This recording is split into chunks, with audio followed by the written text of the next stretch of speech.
আমার যেটা বলার সেটা তো ডেফিনেটলি আমি সুপ্রিমোর সাথেই বলবো বলে আজকের দিনটার জন্য ওয়েট করা।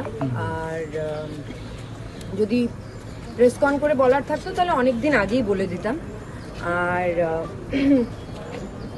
আমারও দিদি যে কথাটা হয়েছে, হ্যাঁ মানে আমি কিছু নিউজ দেখছিলাম, সেই নিউজে বলছিল যে আমি আমার পরবর্তী টিকিট পাকা করার জন্য এটা করছি। বাট এটা অনেকের, আমি জানি না কেন এটা অনেকের মানতে ডিফিকাল্ট হয় যে অনেকে হয়তো পলিটিক্সটাকে, মানে পলিটিক্সটা আমার জন্য না, আমি এটা বিশ্বাস করি।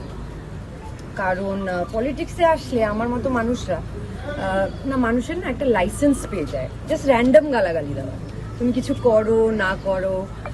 আর মিমি চক্রবর্তী এমন একটা মানুষ, আপনারা সবাই আছেন এখানে সাক্ষী, যদি আমি কিছু খারাপ কাজ করতাম, যদি আমি কিছু, আমি তো এগুলো আমি কোনোদিন প্রচার করিনি বলে হয়তো আপনারা জানেন না। তাই জন্যই আমার পলিটিক্সটা না করার আরেকটা কারণ হলো, কারণ কি আমি পলিটিক্সটা বুঝতে পারি না। আমি আগে শুনেছি যে নেকি কার দরিয়া মে ডাল,